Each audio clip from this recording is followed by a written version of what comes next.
and we will go through the basics of thulium laser lithotripsy. And I think that everybody will agree that lasers has brought a revolution in our endoscopic treatment of stones. It's been a blast, and it's been a blast for quite a while.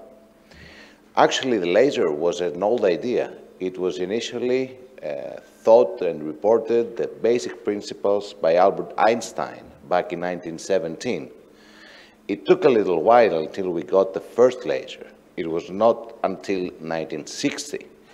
But as soon as doctors had the first lasers in their hands, they applied the lasers in their clinical setting, either in vitro, in vivo, and then we had the commercial available lasers.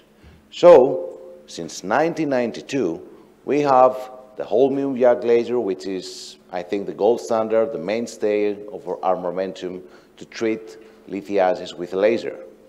But what have we been up to in the past 30 years? Is there anything new?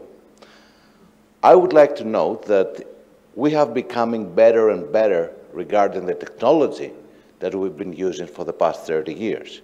So we have devices that help us and produce a better output, or we can choose the energy pulse, or we can choose the frequency in a wider range of different ways in order to treat different stones or provide different treatments.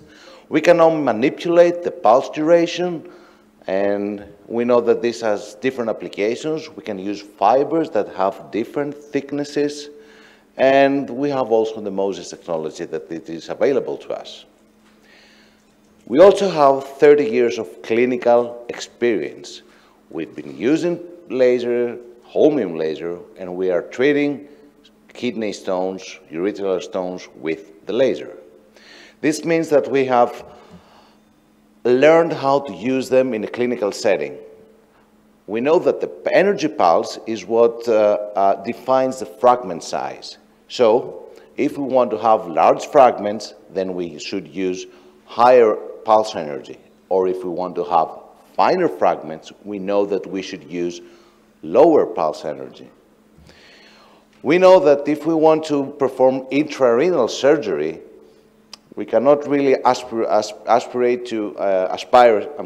to fragment the stone and just take it out. It's not the same way as PCNL. We need to fine dust the stone in order to be able to treat the lithiasis.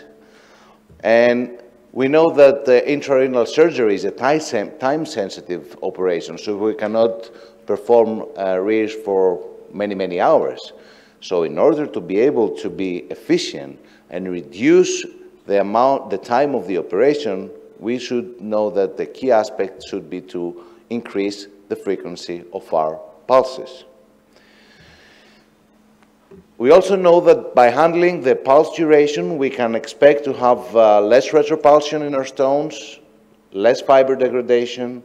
We can know that by using thinner fibers, we have better saline flow, better instrument flexibility, a smaller contact surface, so this means that we should give actually more hits to the stone in order to treat the stone because the contact area is smaller.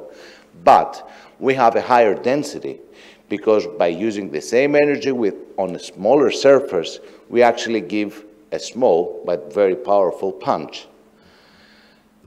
There is also the Moses technology, which it's not a topic of the conversation, but we all know that Lumenis has shown with all these nice videos that the Moses technology will help the photon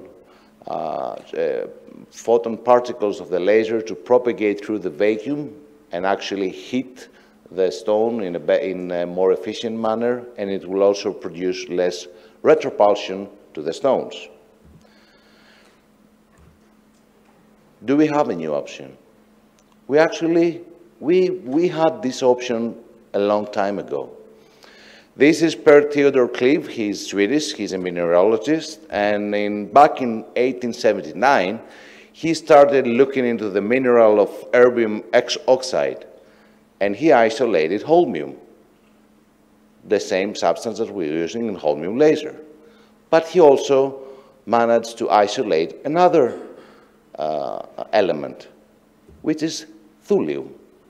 And I should stress that it's pronounced thulium because it's named after the Greek word of Thuli, which is the ancient Greek name for the northern regions of Scandinavia. What is a thulium laser now? We should forget about the crystals. Now we are talking about a really, really long fiber. This is not the surgical fiber, don't be confused. It's a long fiber within the generator that will produce the laser beam that you will use with your surgical fiber, and it's actually 10 to 30 meters long. The energy is not produced by the lamps. There are no crystals. There are actually diode lasers that are pumping the energy inside this very thin, very long fiber, which is laced with thulium particles. And then these are the particles that produce the photons of the thulium laser that is going to come out of the generator and we're going to use to treat our patients. Actually, this whole idea is more efficient than the simple holmium laser because the thulium laser has an efficiency of transforming the energy that consumes up to 12%, while holmium laser can transform the energy that it consumes into a laser beam only by 1%. Okay? We also have another advantage with thulium laser. The wavelength of the laser, it's actually closer to the peak point of absorption by the water, which means that the energy we're using is actually better absorbed by the water, which means that either we are more efficient when we're using saline or when we're treating tissue, we know that the energy will not propagate deeper and we're actually not harming tissue that we shouldn't. But can we compare the numbers of the holmium laser with the thulium laser? We can see that if we just go through the numbers, there are huge differences that may sound very, very, very tempting, and there actually are. But be advised, you cannot compare directly holmium with thulium. We can compare results.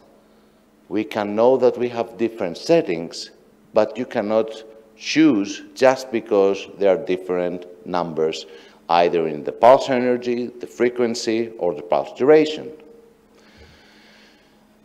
There is a huge interest in the thulium laser. Thulium laser was first available only in Russia, then in India, but it's now available throughout the world. So we have a growth of literature for both in vitro and clinical applications every year. And from the in vitro results, we have learned that we can expect finer dust, faster stone disintegration, we can expect less retropulsion, similar temperature rise within the kidney. We can actually hope for less fiber degradation and lower risk of fiber fragmentation, improve saline irrigation and improve instrument flexibility because we can use small, very, very thin laser fiber up to 50 microns. In the holmium laser, we will use maybe the smallest we can go, it's 200. And I think that this is a landmark publication because it is the first randomized control study for clinical outcomes. And although it comes from Russia, although it's a small, sample of patients, it's only 87 and 87 patients in a quite well randomized group. They have proven that we can expect even a difference in efficacy and in safety in support of the thulium laser compared to the holmium laser. And we can also accept less complications and less problems occurring with the use of the thulium laser. Of course, this is only one study, and actually there are a lot of reviews in the literature that address this exact problem, that we do not have, up until now, robust data or studies that have proven which is the optimum way to use the thulium laser, and if by using the thulium laser in the optimum way, we are providing better care to our patients.